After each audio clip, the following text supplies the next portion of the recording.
Bago tayo magpatuloy sa ating kwento ay hinihiling ko muna sa'yo na i-like ang video na ito bilang pagsuporta, at kung gusto mo naman na magbigay ng mas matinding pagsuporta sa ating channel ay i-click mo lang ang super thanks dyan sa ibaba. Maraming salamat mga Emperor! Sa mga nagdaang kabanata ay napaisip si Lu Hao na kung bakit hindi sinabi sa kanya ng kanyang master at ng kanyang senior ang patungkol sa Sword Tomb Legacy, na magandang oportunidad para sa kanya.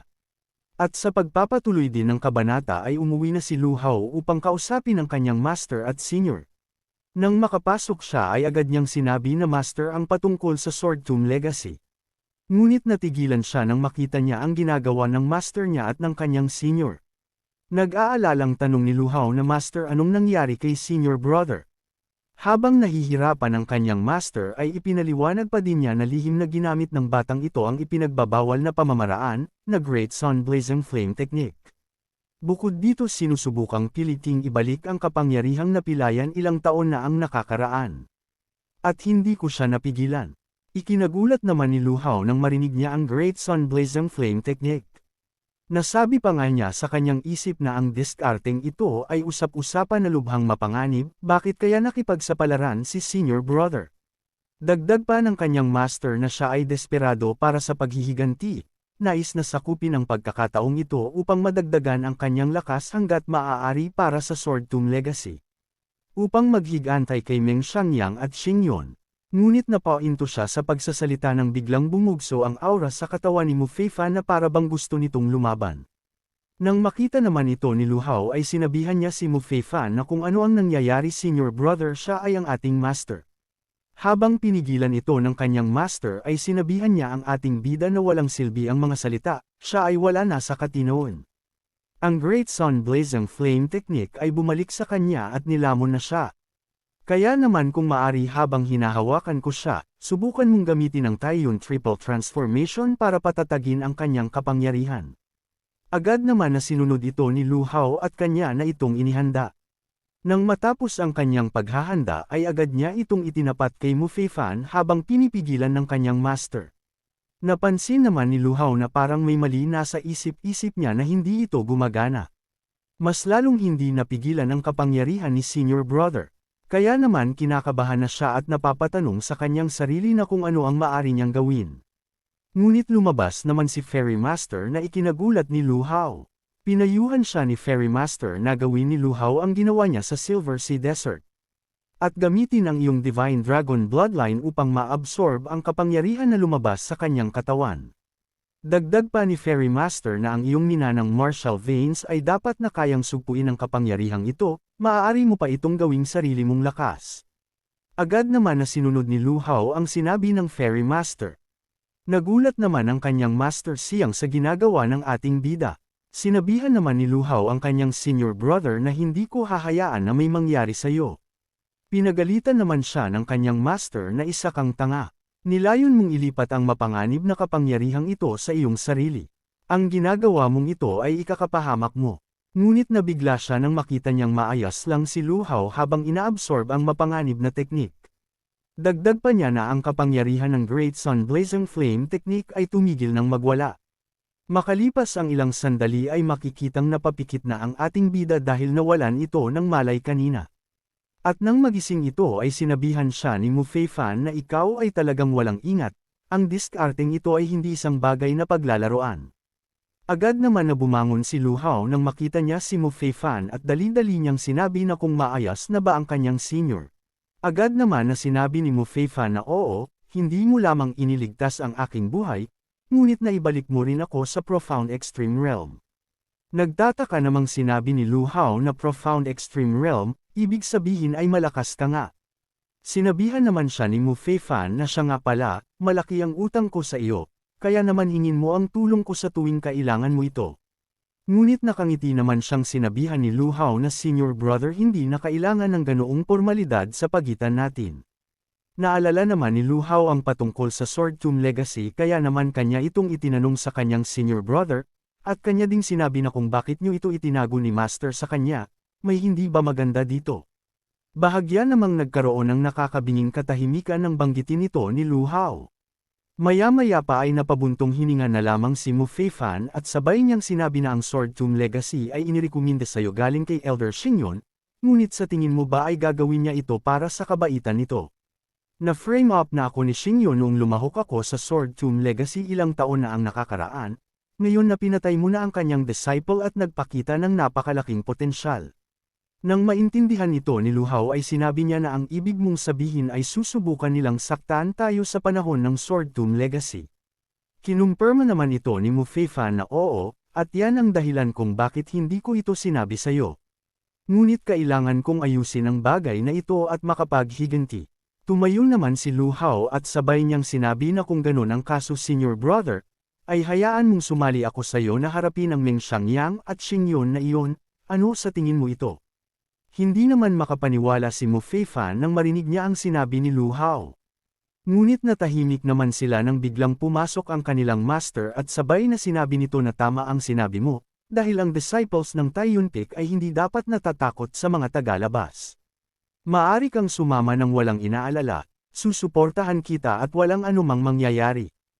Magsasalita pa sana si Mu Feifan ngunit tinakpan ng kanyang master ang kanyang bibig at sabay na sinabihan na manahimik, mahina ba ang tingin mo sa atin? Ginatungan din ito ni Lu Hao na kung tatanggihan mo pa ito senior brother, ay parang tinuturing muna kaming tagalabas. Napilitan naman si Mu Feifan at wala na siyang nagawa kung hindi sumang-ayon sa gusto ng dalawa.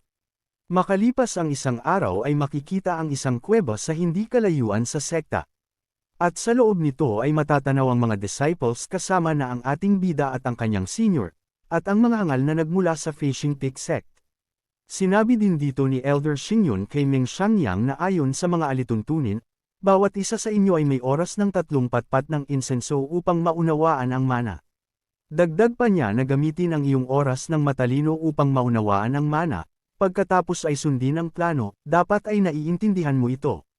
Ngumiti naman si Meng Xiangyang at sabay niyang sinabi na nauunawa niya ito, kaya naman huwag nang mag-alala ang master.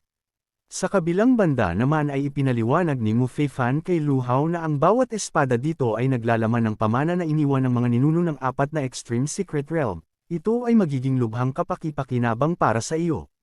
Napansin naman ni Xiao Chen ang malaking espada sa unahan kaya naman tinanong niya ito sa kanyang senior na kung iyon na ba ang legendary sword. Agad naman na kinumpirma ito ni Mu Feifan na oo, iyan talaga ang kayamanang artifact ng Zuan Sword Sect. Agad na dahan daw ang lumapit si Lu Hao sa legendary sword upang suriin ito. Umupo si Mu Feifan at sabay niyang sinabihan si Lu Hao nang napapikit ang kanyang mata na ngunit huwag mong isipin ang tungkol sa pakikipag-usap sa espada ng Changchuan. Sa kasaysayan ng Zuan Sword Sect, ang mga mana ng Changchuan Sword ay mabibilang sa isang banda. Nagtataka naman si Lu Hao dito nang marinig niya ang sinabi ni Mu Feifan na mabibilang lang sa isang kamay. Dahil sa kuryosidad ay hinawakan niya ang espada at sabay niyang sinabi na kung ganun ay subukan niya ito. Makalipas ang ilang sandali ay nagpatuloy ang pag-absorb ni Mu Feifan sa aura ng mga espada. Habang wala naman siyang kaalam-alam na nasa likod niya na ang mga hangal. Habang nakangiti ay sinabi niya na pagkatapos itong ma-absorb, naabot ko na ang ika-6 na antas ng Zuan Extreme Realm. At parang halos maubos na ang inheritance power dito. Ngunit naputol ang kanyang kasiyahan nang biglang magsalita si Meng Xiangyang sa kanyang likuran, na Mu Feifan, ngayon at ang susunod na taon ay iyong anibersaryo ng kamatayan. Agad naman na humarap si Mu Feifan at sabay niyang sinabihan si Meng Xiangyang na kaya ito ay talagang isang piging ng kamatayan na isinaayos mo at ng iyong mga alagad. Sarkastiko namang kinumpirma ito ni Meng Xiangyang na tama ang sinabi mo, at natitiyak kung hindi mo ito pababayaan at pupunta dito. Dagdag pa niya habang tumatawa ng malademonyo na ngayon, bukod sa inyong dalawa, ang mga disciples ay tumatanggap ng mana. At ang natitira ay lihim na inilagay ng Zuan Sword Sect disciples mula sa aking pamilyang Meng. Agad din na pinalilibutan nila si Mu Feifan habang tumawa naman si Meng Xiangyang at kanyang sinasabi na ngayon, ay walang takas para sa iyo. Ngunit sinabihan naman siya ni Mu Feifan na kung sa tingin mo na ang ilan sa kanila ay may magagawa sa akin. Nagsaad naman si Meng Xiangyang na huwag mag-alala si Mu Feifan, na ang harapin ang nangungunang talentado ng Zuan Sword Sect. Ay natural lang na may nakahandang dakilang regalo para sa iyo. Agad na inactivate ng mga hangal ang kanilang formation. Dahilan upang maalarma si Mu Feifan at nasabi din niya na hindi siya makagalaw, at ito ay hanggang Chi Field. Ngunit kung ito hanggang Chi Field, paano ako mapipigilan nito? Napatawa naman ng malakas si Meng Xiangyang at sabay niyang sinabi na hanggang Chi Field ay ginawa mismo ng Genshin Formation at pinasimulan ng 6 Extreme Realm Warriors. Na kahit nasa Extreme Realm ka, hindi ka makakagalaw. Agad siyang sumugod at habang nangyayari ito ay sinabihan niya si Mu Feifan na maghanda ng mamatay. Ngunit bigla namang nagkaroon ng malakas na puwersa at napahinto sa pag-atake si Meng Xiangyang na sabi pa nga niya na kung ano ang nangyayari. Itinuro naman ng isang disciple na tignan nila ang naandon sa malaking espada. Nakita nila si Lu Hao na inaabsorb ang mana ng Changchuan Sword. Nasabi na lang nila na talagang tumatanggap siya ng mana ng Changchuan Sword. Matapos naman na si Lu Hao sa kanyang pag-absorb na sabi pa nga niya na matapos niyang ma-absorb ang mana ng Changchuan Sword, diretso akong humakbang sa Huang Extreme Realm. Dagdag pa niya habang nakangiti na sulit ang paglalakbay na ito.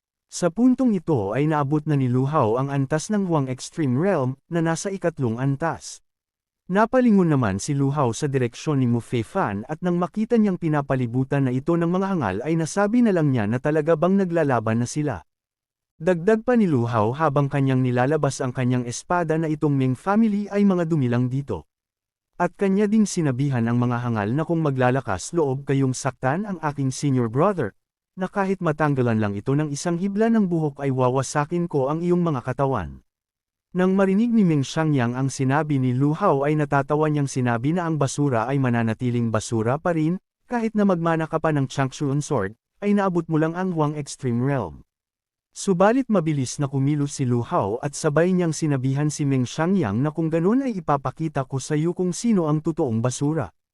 Pinagpawisan naman si Meng Xiangyang at nasabi na lang niya na kung kailan pa nakalapit sa kanya ito. Subalit ang kanyang mga tanong ay mabilis na sinagot ni Lu Hao ng isang atake dahilan upang tumilapon siya nito. At habang nasa eri ay sinabi niya na ang bilis na iyon ay sobrang bilis. At agad niyang ginamit ang kanyang lakas upang hindi sumama ang kanyang bagsak. At sabay niyang sinabihan si Lu Hao na huwag masyadong maangas. Ngunit bigla namang sumulpot si Lu Hao sa kanyang harapan at nagpakawala ng suntok. At sinabayan pa ng isang malakas na sipa dahilan upang lumutang ito ng pagkataas-taas. At habang nahuhulog si Meng Xiangyang ay agad na sumulpot si Xiao Chen sa itaas niya. Na ikinagulat naman ni Meng Xiangyang nang makita niya ang mabilis na kilos ni Lu Hao. Ngunit mas lalong tumindi ang kanyang pagkagulat nang ginamit ni Lu Hao ang kanyang Divine Dragon. Nasabi na lang ni Meng Xiangyang habang nakikita ang malaking imahe ng dragon na pakiusap huwag siya nitong patayin. Ngunit ang ating bida na walang pakialam sa mga hangal ay hindi ito mapipigilan. Nang sandaling pakawalan ni Lu Hao ang kanyang atake ay nilamon siya nito habang sa umabot pa ito sa sahig na nagdulot ng malakas na pagsabog. Nagkaroon ng makapal ng usok ang lugar habang tanging si Lu Hao lang ang makikita dito. Nang mawala ang makapal ng usok ay makikita ang katawan ni Meng Xiangyang na wala ng buhay. Sinabihan pa nga ni Lu Hao si Meng Xiangyang na ito na ba ang disciple ng inner sect, sobrang hina naman ito. Kasunod nito ay sinabihan din niya ang mga kasamang disciples ni Meng Xiangyang na ngayon ay oras niyo naman, at nang marinig nila ang sinabi ni Lu Hao ay agad silang natakot. At mabilis na nagsitakbuhan habang umiiyak dahil halimaw ang nasa likod nila. Ngunit habang nilalabas ni Lu Hao ang kanyang apoy ay sinabihan niya ito na ngayon ay naisip niyo tumakbo. Ngunit ito ay huli na, at agad na pinakawalan ang malakas na atake dahilan upang mapasigaw na lamang ang mga disciples ng Fishing Kick. At makikita ang maraming pagsabog sa atake ni Lu Hao na hindi nila inaasahan. Nang makita ito ni Mu Feifan ay nasabi na lang niya na mukhang hindi niya na kailangang gumalaw, dahil si Hao Luo ay talagang gumawa ng mahusay na pag-unlad kamakailan. Makalipas ang isang oras ay makikitang bumalik na ang head elder ng Fishing Peak na si Xingyun at inaasahan niyang natapos ni Meng Xiangyang ang plano. Nasabi pa nga niya habang binubuksan ng pintuan na si Meng Xiangyang ay palihim na nag-iis na laban sa amin noon. Ang dalawang bagito na iyon na nagmula sa Taiyuan Peak ay dapat nang harapin sa ngayon. Ngunit nang makapasok siya ay nagulat siya sa kanyang nakikita. Dahil bumungad sa kanya ang kanyang mga disciples na nakatambak na parang mga badera, nasabi na lang niya na paano ito nangyari. Ngunit nagulat naman siya nang magsalita si Lu Hao na huwag itong mag-alala, dahil hindi ito maiiwan. Dahil malapit ka na ring mahiga, agad niyang tinignan si Mu Feifan ng masama.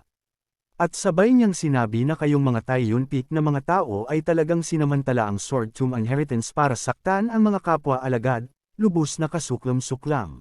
Sarkastiko namang sinabi ni Lu Hao na gusto pang ilipat ang nais sa amin. Galit namang sinabi ni Elder Xingyon na tumigil na ito sa pagsasalita, dahil ihahayag ko ito sa Sect Master. Dagdag pa niya habang kanyang binasag ang Jade na kapag nakarating na ang Sect Master, ay makikita natin kung ano ang iyong magagawa. Sinabihan naman siya ni Lu Hao na ano naman kung dumating ang Sect Master, huwag mong isipin na wala din kaming bakang. Galit namang tinanong ni Elder Xingyon na sino pa sa Zuan Sword Sect ang maihahambing sa Sect Master. Nasa loob-loob din niya na hintayin mo na lang na dumating ang Sect Master at personal kang papatayin. Dagdag pa niya na pagdating ng Sect Master, tingnan natin kung paano mo ipagtanggol ang sarili mo. At agad niyang napansin ang pagdating ng isang nilalang. Nagsalita naman ang dumating na sabi pa nga nito na kung ito na ba ang matandang Xing. Bigla namang pinagpawisan si Elder Xingyon nang makilala niya ang boses. At nang makalapit ang master nila Lu Hao ay agad niyang sinabi na kung bakit ikaw ang dumating. Sarkastiko namang sumagot ang master na hindi ka ba masaya nang makita ako. Agad din siyang nagtanong na kung bakit ito nandito. Habang sa isip-isip niya na kung nasan na ba ang Sect Master, kailangan kong makita ang Sect Master. Sumagot naman si Master Siang na ang ibig mob ang sabihin ay si Liu Guang, hindi siya darating ngayon, sabi niya ako ang bahala sa lahat ng problema sa sekta ngayon. Nang marinig ito ni Xingyon ay nasabi na lang niya na paano ito posible. Isang araw bago magsimula ang Sword Tomb Legacy, na dito nga sa mansyon ng Sect Master, ay sinabihan niya si Master Siang na hindi ka pupunta dito ng walang dahilan Uncle Siang, ano ba ang dahilan at naparito ka? Sinabi naman ni Master Siang na wala masyado, naiinip lang at gustong humiram ng posisyon bilang Sect Master ng isang araw. Na kahit anong mangyari sa sekta bukas hayaan mo akong umayos dito. Tinanong naman ni Sect Master si Master Siang na balak mo bang harapin si Xingyon, hindi ka ba natatakot sa ganti ng pamilya Meng? Agad naman siyang sinabihan ni Master Siang na hindi mo kailangang mag-alala tungkol dyan, Sect Master. Kung gusto mong protektahan ang pamilya Meng, huwag mo akong sisihin sa pagtalikod ko sa iyo. At agad niyang inilabas ang kanyang aura habang kanyang sinasabi na mag-isip ng mabuti kung ang pagharap na ito ay sulit. Nang inig naman sa takot si Sect Master nang maramdaman niya ang nakakamatay na aura ni Master Siang. Kaya naman sinabi niya habang nanginginig na gawin mo kung ano ang gusto mo, huwag lang gumawa ng malaking eksena. Balik sa kasalukuyang eksena sa Sword Tomb Legacy. Galit na sinabi ni Elder Xingyon na siyang Wentian, kakalabanin mo ba talaga ako? Sa tingin mo ba ang Eng family ay natatakot sa'yo? Ngunit sinabihan lang siya ni Master Siang na kung hindi mo binubuli ang disciple ko, hindi ako magiging interesadong makipag-usap sa'yo. Nang marinig ito ni Elder Xingyon ay agad niyang nilabas ang kanyang martial arts skill at sabay niyang sinabi kay Master Siang na pinatay nila ang maraming miyembro ng Meng family. At planong kalabanan ang aking grand family, ay pagbabayaran ko sila ng kanilang mga buhay. At kasunod ay pinakawalan niya na ang kanyang atake. Ngunit inangat naman ni Master Siang ang kanyang pamaypay at sabay niyang sinabi na gamit ang iyong kasanayan, gusto mong kunin ang buhay ng tao ko. Ni hindi ka nga karapat-dapat. Matapos niyang magsalita ay kanyang iwinasiwas ang pamaypay dahilan upang dahan-dahan na mapalitan ang kulay nito. At nang makita ito ni Elder Xingyon ay hindi siya makapaniwala dito. Dahil naging pula na ang aurang espada at bumalik ito sa kanya ng mabilis na ikinabahala din niya, ngunit hindi niya na ito maiiwasan dahil sa bilis nito. Matapos ang atakeng iyon ay sinabihan niya ang dalawa na nasira ko na ang martial veins niya, ngayon ay 30% na lamang ng kanyang lakas ang kanyang magagamit. Kailangan ko nang magtungo sa banyo, iiwanan ko na ito sa inyo. Magkunwari din kayo na hindi ako pumunta dito. Agad naman na sinang-ayunan ito ng dalawa. Sinabihan din ni Mu Feifan si Lu Hao na hayaan muna ito sa akin, hindi mo na kailangan makisali sa sama ng loob ko sa pamilya Meng. Ngunit sinabihan naman siya ni Lu Hao na senior brother, na ito ay ang pamilya Meng lang, ano ba ang dapat ikatakot? At sabay nating harapin ang sama ng loob na ito ng magkasama. Nagulat naman si Mu Feifan nang marinig niya ang sinabi ng kanyang junior brother. Nilabas naman na ni Elder Xingyon ang kanyang aura at sabay niyang sinabi na kayong mga kumag na nagmula sa Taiyun Peak. Sa tingin niyo ba ay wala na akong lakas? Kahit 30% lang ng lakas ko, ay sapat na itong pagpatay sa inyong dalawang kumag. Ngunit hindi pa man siya nakakagawa ng atake ay mabilis na lumitaw sa likod si Lu Hao, at sinabihan siya na ikaw lang paano mo ito gagawin. Agad niyang inatake ng malakas si Elder Xingyon habang nagpapalam kay Mu Feifan na siya na muna ang mauunang umatake. Sa lakas ng atake ni Lu Hao ay tumilapon si Elder Xingyon patungo kay Mu Feifan. At sabay siyang hinawakan sa ulo ni Mu Feifan. Agad na hinampas ni Mu Feifan ng pagkalakas-lakas si Elder Xingyon sa sahig habang sinasabihan siya na hindi mo akalain na darating ang araw na ito, hindi ba? Habang nakahiga sa sahig si Elder Xingyon ay napapaisip siya na paano ito nangyari. Paano sila nagkaroon ng hindi kapani-paniwalang lakas? Habang nasa malalim na pag-iisip si Elder Xingyon ay inihanda na ni Mu Feifan ang kanyang espada. At nang makita naman ito ni Elder Xingyon ay agad siyang nakiusap na bigyan siya ng awa, at maaari natin itong pag-usapan kahit anong gusto mo. Ngunit sinabihan lang siya ni Mu Feifan na mula sa iyo, isa lang ang gusto ko. At ito ay ang mamatay ka na ngayong araw dahilan upang mapasigaw na lamang si Elder Xingyon sa ginawa ni Mu Feifan. Lumapit naman si Lu Hao at agad niyang binati ang kanyang senior brother dahil nagawa na nitong makapaghiganti. Sinabi naman ni Mu Feifan na kung wala ang tulong ng ating bida at ng master ay hindi ko mailabas ang galit ko ng lubusan. Kaya nagpapasalamat ako ng husto, sinabihan naman siya ni Lu Hao na hindi na kailangang magpasalamat. Sinabi din ni Lu Hao na dahil na ipaghiganti na ng matinding sama ng loob ni senior brother, kukunin ko ang lahat ng Sword Tomb Legacy na ito, upang maayos ang Yaoguang Sacred Mirror. Makalipas ang ilang sandali ay kumalat na ang nangyari sa Sword Tomb Legacy, at naging usap-usapan ito ng lahat. Nasabi pa nga ng lalaking ito na dahil sa insidente sa Sword Tomb, kinailangang akuhin ni Exi Liu Guang na aksidenteng namatay si Xingyon at ang iba pa dahil sa pressure ni Xiang Wentian. Makalipas din ng isang linggo ay nasa loob ng salamin ang ating bida na nagko-cultivate. Nasabi din niya na ang espada sa libingan ng espada na ito ay talagang pambihira, ang pag-aayos ng pang-apat na batong espiritu ng sabay-sabay. Kailangang patatagin ko ang aking kapangyarihan ng Huang Extreme Realm, at sa quadruple boost mula sa Yaoguang Battle Chi Art, ay kaya ko nang hamonin ang isang Tian Extreme Realm Expert. Dagdag pa niya habang naaalala ang kanyang ama na ang paghihiganti ko para sa iyo ay malapit ng matupad.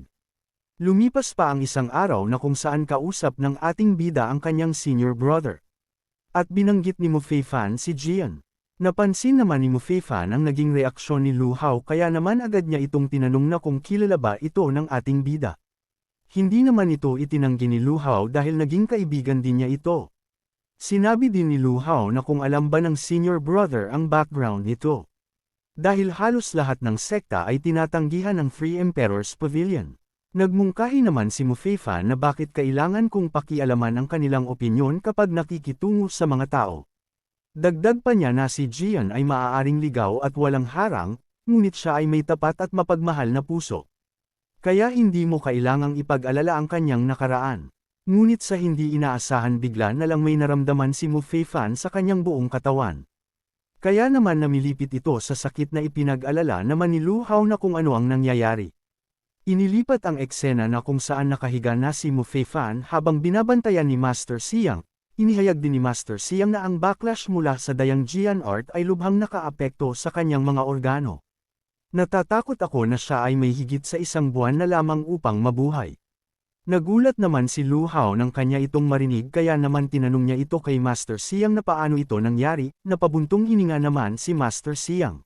At sabay niyang sinabihan si Lu Hao na sa totoo lang, pinigilan mo lang ang kumalat na kapangyarihan sa kanyang katawan, ngunit sa loob ay magulo pa rin. Nag-aalala namang tanong ni Lu Hao na kung ano ang gagawin nila. Sinabi naman ni Elder Xingyon na ang maari na lamang paraan ay ang legendary healing herb, ang isang Zuguo. Hindi naman alam ni Lu Hao ang sinabi ng kanyang master na Zuguo. Sinabi naman ni Master Xiang na oo, ang Zuguo ay natatangi sa sinaunang Spirit Moonfire One Arrow, ngunit ang Moon Spirit Clan ay nawala sa loob ng 100 taon. Ang tanging pagkakataon ay subukan ang ating swerte sa Eastern Region Secret Realm, kung saan huling nakita ang Moon Spirit Clan, ngunit ang mga pagkakataon ay maliit. Ngunit nagulat na lamang siya nang biglang umalis si Lu Hao, nasabi pa nga niya na kung saan pupunta ang ating bida, dahil hindi pa siya tapos magsalita, ngunit hindi na siya narinig ni Lu Hao. Habang mabilis na umaalis si Lu Hao ay sa isip-isip niya na Master, ang aking senior brother ay tinatrato ako ng taos-pusong kabaitan, na kahit maliit lang ang tiyansa ay kailangan kong subukan. Makalipas ang 3 araw ay nakarating na ang ating bida sa Eastern Region Secret Realm. Sinabi nito na ang lugar na ito ay may natural na parang kidlat at puno ng mabangis na hayop. Kaya naman kailangan kong magpatuloy ng maingat. Ngunit sa hindi inaasahan ay inatake ang ating bida, na agad niya namang naiwasan. Agad siyang gumawa ng distansya upang makapaghanda sa panganib na kanyang kinakaharap. Nasa isip-isip pa niya na mukhang hindi natural ang kanyang lightning field, ngunit sa halip ay isang tao na gumawa ng espesyal na defensive array, mukhang ang Moon Spirit Clan talaga ang nakatira sa lugar na ito. Ngunit napalingon naman siya sa kanyang kanang bahagi dahil may mga nilalang na biglang lumitaw. Mabilis na sumugod ang mga Shadow Wolves patungo sa ating bida. At nang kanya itong makita ay nasabi na lang niya na mukhang mahirap ito dahil ang kidlat ay umaakit ng mga anino na lobo. Ngunit dahil sa wala na siyang pagpipilian ay agad niyang sinalubong ng kanyang suntok ang isa. Na agad niyang sinundan ng isa pang malakas na atake dahilan upang tumilapon ang mga anino na lobo. Habang naghahanda ng atake ay nasabi din niya na kahit na ang mga Shadow Wolves na ito ay nasa tuktok lamang ng Saint Martial Realm, sila ay mahirap na talunin, ngunit sa kanilang dalawa lamang, hindi ito dapat masyadong mahirap. Nang makalapit ang Shadow Wolves ay agad niyang pinakawalan ang kanyang nakahandang atake dahilan upang bawian ito ng buhay. Ngunit agad niyang binawi ang kanyang sinabi kanina dahil hindi lang pala dalawa ang Shadow Wolves na nasa paligid. Mabilis na lumipas ang ilang mga sandali at makikitang pagod na si Lu Hao na sabi pa nga niya na hindi lang mahirap kalabanan ang Shadow Wolves kundi mas dami pa ang bilang nito. Hahayaan ko munang lumabas ang lahat upang kalabanan ko ito ng sabay-sabay. Mabilis naman na sumugod ang mga Shadow Wolves. Sa dami nito ay hindi na nakita ang ating bida at maririnig ang ingay ng mga Shadow Wolves. Ngunit ginamit naman na ni Lu Hao ang kanyang divine power dahil umayon ito sa kanyang plano. Agad niyang pinakawalan ang kanyang malakas na atake dahilan upang magsitalsikan ang mga Shadow Wolves. Makalipas ang ilang sandali ay naubos na ni Lu Hao ang mga Shadow Wolves at nagpatuloy na ulit siya sa kanyang paglalakad. Bagamat natagalan ito, hindi masama ang pag-aani ng napakaraming Saint Martial Realm Beast Crystals ng sabay-sabay. Dagdag pa niya na kailangan niya ng magpatuloy sa paghahanap ng Moon Spirit Clan. Ngunit napalingon naman siya sa kanyang likuran dahil maririnig ang boses ng babae na parang hinahabol ito. Inilipat ang eksena na kung saan patuloy na tumatakbo ang isang babae, habang sinasabihan ng isang patay gutom na kaawa-awang babae, tingnan natin kung paano kita haharapin ngayong nahuli na kita. Nang makita naman ni Lu Hao ang babae ay una niyang nakita ang antlers nito at ang mahabang tenga na may maputing balat. Labis na lamang ang kanyang tuwa nang makumpirma niyang ito ang Moon Spirit. Dagdag pa niya na sa wakas ay nahanap niya na rin ito. Nagpatuloy ang pagtakbo ng babae habang tuwang-tuwa naman ang hangal habang kanyang sinasabihan ang babae na hindi na ito makakatakas sa kanya. Ngunit nagulat na lamang siya nang biglang may tumamang malakas na atake sa kanyang mukha. At sa lakas nito ay tumilapon siya dala-dala ang pinsala habang ang babae naman ay nagulat na lang sa nangyari. Sinabihan naman siya ng ating bida na kung ayos lamang ba ang babae, hindi naman makapagsalita ang babae dahil hindi niya inaasahan ang pangyayaring ito dahil sa imposibleng may tao pang katulad ng ating bida ang magliligtas sa kanya. Galit naman ang hangal na sabi pa nga niya kay Lu Hao, na kung saan nabibilang pamilya ang ating bida, upang mangahas na pagnakawan ang kanyang pamilyang Meng. Nagulat naman si Lu Hao dahil hindi niya inaasahan na miyembro pala ng pamilyang Ming ang isang ito kaya naman agad niyang tinanong kung nagmula ba ito sa Eastern Regions ng pamilyang Meng. Mayabang naman na sinabi ng hangal na mukhang parang may kaalaman ka, kaya naman ibigay mo sa akin ang babaeng Moon Spirit na yan. Sinabihan naman siya ni Lu Hao na ang pamilya Meng ay tunay na mga kalaban at tiyak na magkikita. Kakapatay ko lang kay Meng Xiangyang, at ngayon isa na naman ang mamamatay. Nagulat naman ang hangal nang marinig ang sinabi ni Lu Hao kaya naman pasigaw niyang sinabi na ikaw pala ang pumatay kay Meng Xiangyang ibig sabihin lang nito ay nagmula ka sa Xuanjian sect. Ngunit hindi naman siya pinagbigyan ng pagkakataon ng ating bida dahil naghanda na ito ng kanyang atake. At agad na pinakawalan patungo sa hangal dahilan upang hindi na ito makatakas pa. At habang nangyayari ito ay sinabihan pa niya ang hangal na ipunan ang iyong mga salita kapag nakita muna si Meng Xiangyang. Matapos niyang patayin ang hangal ay sinabihan niya ang babae na ligtas ka na ngayon. Maari kitang samahang makabalik, ngunit nang sandaling hahawakan niya na ang babae ay natakot ito, at nang makita ng ating bida ang reaksyon ng babae ay napamura na lang siya sa kanyang sarili dahil mukhang natakot niya ang babae sa kanyang mga aksyon ngayon lang. Kaya naman agad siyang yumuko habang kanyang sinabi na wala akong masamang intensyon sa Moon Spirit Clan, ngunit mayroon akong pabor na itatanong. Nasa panganib ang buhay ng aking senior brother, at tanging ang prutas ng zoo ang makapagliligtas sa kanya. Alam kong matapang ang kahilingang ito, ngunit kung mabibigyan mo ako ng zoo fruit, isinusumpa kong babayaran ko ang utang na ito ng aking buhay. Bahagya namang naawa ang babae sa mga iminungkahi ni Lu Hao. Kaya naman sinabihan niya ang ating bida na ang zoo fruit ay hindi isang bihirang bagay sa Moon Spirit Clan, sa kasamaang palad, ito ay itinatago ng clan leader, at wala akong isa nito. Bahagya namang nawala ng pag-asa si Lu Hao nang marinig niyang walang dala ang babae. Ngunit nagsalita ulit ang Moon Spirit na, ngunit upang mabayaran ang iyong buhay na negel iligtas na biyaya, hikayatin ko ang pinuno ng angkan na makipagkita sa iyo, kung maaari kang makakuha ng zoo fruit ay depende sa iyo. Labis naman ang tuwa ng ating bida nang kanya itong marinig. Makalipas pa ang ilang sandali ay nasa harap na ni Lu Hao ang clan leader at sinabihan siya na dapat ay ikaw ang sinasabi ni Xiao na nagligtas sa kanya. Agad naman na nagbigay ng galang si Lu Hao na binati ni Junior Hao Lu ang iginagalang na elder ng Moon Spirit Clan. Iminungkahi naman ng clan elder na bilang tanda ng pasasalamat, narito ang ilang mataas na kalidad na elixir, na lubos na makakatulong sa iyong cultivation. Bago pa man masabi ang kailangan ng ating bida ay agad ay siyang pinigilan ng clan elder na ang usapin ng zoo fruit ay hindi para sa talakayan. Hindi ko ilagay sa panganib ang buong clan para lang masaklian ang kabutihan ng iyong pagligtas kay Xiao. Kapag ang zoo fruit ay nakilala sa labas ng mundo, ang aming angkan ay hindi may iwasang makubkob ng iba't ibang puwersa. Agad naman na yumuko si Lu Hao at kanyang sinabi sa clan leader na sumusumpa ako sa buhay ko, hinding-hindi ko isisiwalat ang pagkakaroon ng Moon Spirit Clan. Ngunit sinabihan naman siya ni clan leader na ang puso ng tao ay hindi naiintindihan, hindi ko maisusugal ang buhay ng aking buong angkan sa iyong mabuting kalooban. Sa sinabi ng clan leader ay bakas sa mukha ni Lu Hao ang labis na lungkot dahil mukhang hindi niya na makukuha ang kanyang kailangan. Ngunit bigla namang may lumabas na mga patay gutom at natatawa nitong sinasabi kay Lu Hao na ito ang Moon Spirit Clan, mayaman na tayo ngayon. Dagdag pa niya na bata, maraming salamat sa iyo, nagawa ka naming sundan ng palihim dito, gumawa ka ng isang mahusay na serbisyo para sa aming poison sect, makakakuha ka ng bahagi ng kredito. Nang marinig ng clan leader ang mga mungkahi ng mga patay gutom ay labis na lang ang galit ng clan leader kay Lu Hao. Nasabi pa nga nito na ikaw ay isang mahusay na naisakatuparan ang panlilinlang, pumunta ka talaga dito para sa Moon Spirit Clan ko. Ang mga tao ay talagang napaka mapagpanggap.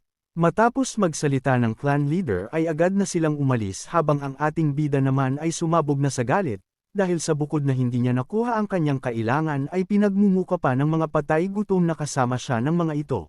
Kaya naman agad na inilabas ni Lu Hao ang buong lakas ng kanyang kapangyarihan ng Divine Dragon. Habang kanyang sinasabi na itigil ang pagpapanggap na may koneksyon kayo sa akin. Napalingon naman ang clan leader sa ating bida nang maramdaman niya ang kapangyarihan ni Lu Hao. At nang kanya itong makita ng husto ay halos hindi siya makapaniwala dito. Dahil nakita niya ang isang imahe ng dragon na nagmamula kay Lu Hao na sabi pa nga niya na tama ito ang Divine Dragon Aperture. Mas lalong tumindi ang malakas na enerhiyang lumabas kay Lu Hao habang tumatagal at hindi na ito kinakaya ng mga patay gutom dahil direktang pinatamaan ang mga ulo ng mga ito na halos sumabog na. Makalipas pa ang ilang sandali ay nagsibagsakan na lamang ang mga patay gutom dahil hindi na kinaya ng mga ito ang enerhiyang inilabas ni Lu Hao. Nasabi na lang ng ating bida na isang limpak na mga walang kwentang basura.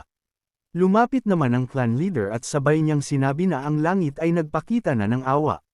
Dagdag pa niya habang nakatingin sa ating bida na 2,000 taon na ang nakalipas, hindi ko akalain na may makikita pa akong banal na dragon sa buong buhay ko. At hindi talaga ako tinatrato ng langit ng masama. Nagulat naman si Lu Hao sa mga sinasabi ng clan leader kaya naman sinabihan niya ito na bakit ginagawa ito ng elder. Ngunit napagtanto ni Lu Hao na alam ng matanda na isa siyang descendant ng Divine Dragon. Naiiyak na sinabi ng clan leader kay Xiaor na, ang ating Moon Spirit Clan ay mayroon ng proteksyon ng Divine Dragon mula ngayon. At darating ang araw na hindi na tayo magtatago kailanman. Nagtataka naman si Xiaor sa mga sinasabi ni clan leader dahil kahit siya ay walang ideya sa mga sinasabi ng kanyang clan leader. Inilipat ang eksena na kung saan dinala si Lu Hao ng clan leader sa Eastern Domain Secret Realm, Moon Spirit Clan Settlement. At nang makita ito ni Lu Hao ay nasabi na lang niya na ang lugar na ito ay napakaganda na halintulad sa Fairyland. Sinabi naman ng clan leader na binobola mo kami, libu-libong taon na naming pinapanatili ang lugar na ito, kaya natural na kumuha ito ng kaunting pagsisikap, wala naman masyadong maganda dito.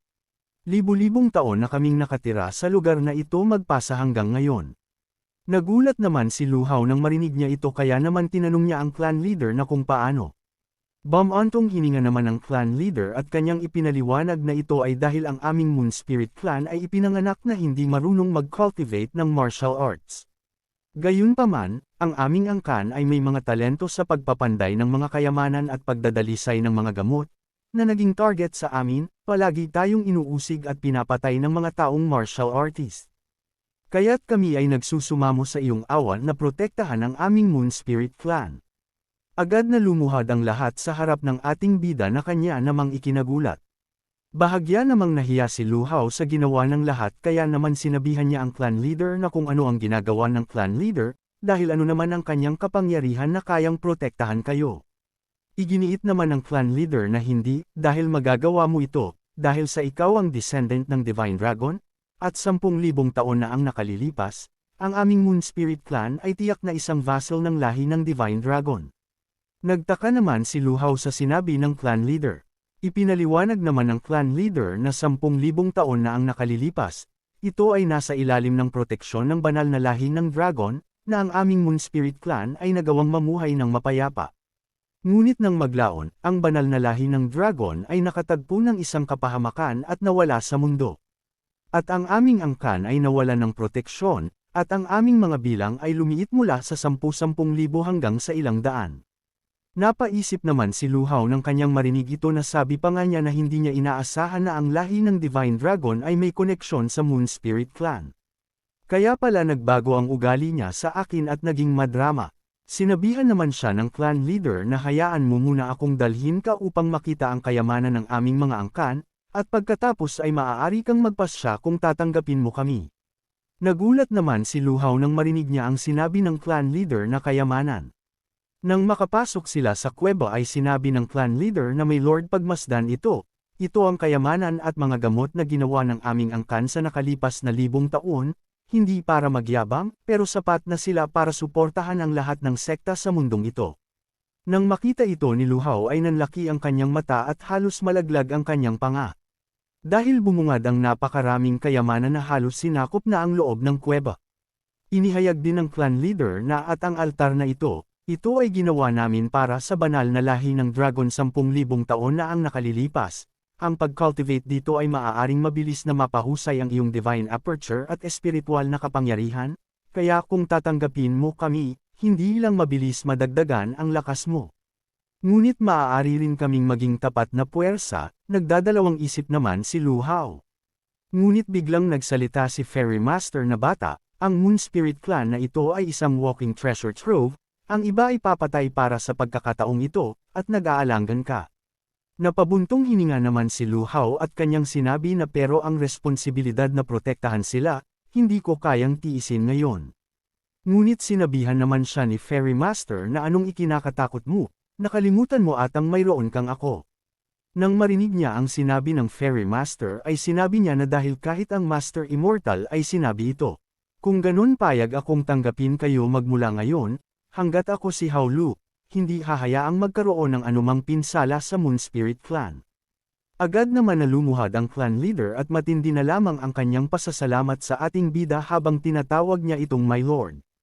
Makalipas ang isang araw sa labas ng bundok na kung saan may mga martial artist at naghahanap ito ng Moon Spirit Clan.